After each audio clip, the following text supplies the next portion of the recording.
Mas, lihat ya temenku cerita, katanya dia dipaksa buat beli buku gitu sama dosennya supaya bisa dapat nilai A.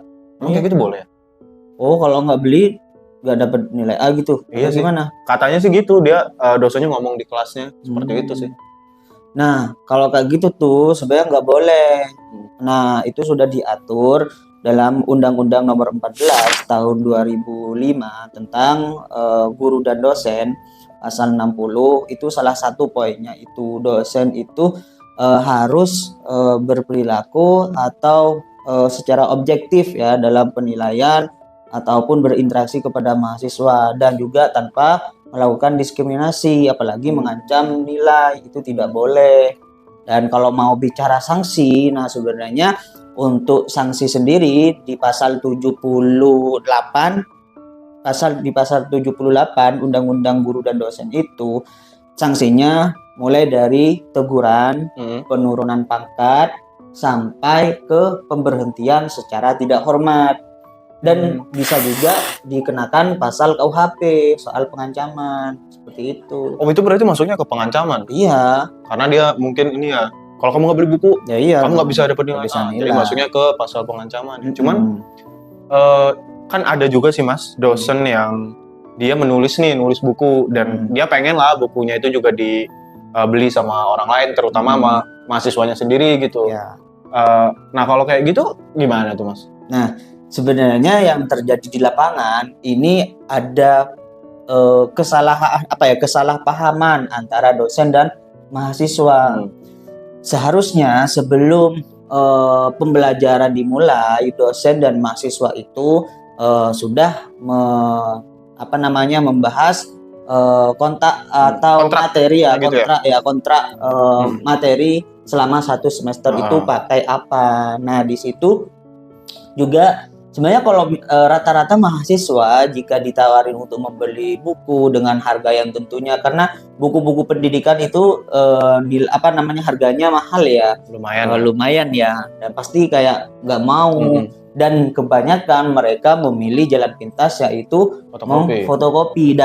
Tindakan fotokopi buku itu sebenarnya tidak diperbolehkan dalam dunia kepenulisan karena itu masuknya ke pembajakan, ilegal.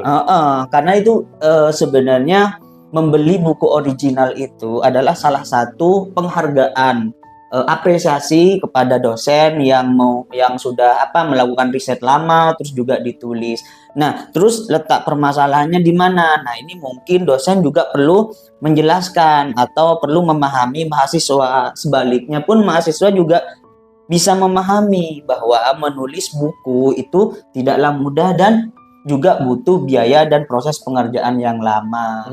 Jadi kalau misalkan ditanya siapa Mas ini terus gimana caranya untuk mengatasi masalah. Nah sebenarnya kembali lagi tuh si temanmu itu sama satu kelasnya sudah membicarakan itu terlebih dahulu atau tidak ada diskusi sama sekali, langsung dosennya mengancam nilai itu. Nah itu kan bisa ketahuan. Seperti itu sih kalau bicara masalah itu tadi. Ya, asal komunikasi berarti ya. Komunikasi dari awalnya mau seperti apa gitu. Nah dosen juga dilema ya, dia nerbitin terus siapa nih yang pembelinya gitu kan, sedangkan yang diterbitkan adalah buku ajar di mana itu sebagai patokan selama 1 semester ke depannya. Nah, kalau misalkan dosen ada yang masih bingung atau takut bukunya itu tidak laku, sebenarnya bisa diterbitkan di Bintang Semesta Media, karena di Bintang Semesta Media itu mempunyai fasilitas yaitu membantu pemasaran buku si penulis dan juga ada pembagian royalti. Jadi dosen tidak perlu pusing-pusing, cukup udah fokus ngajar. Nanti kalau misalkan bukunya laku, nanti ada namanya pembagian royalti setiap bulan sekali. Seperti itu, Torik. Jadi sekarang sebenarnya dosen sudah dimudahkan, apalagi di Bintang Semesta Media.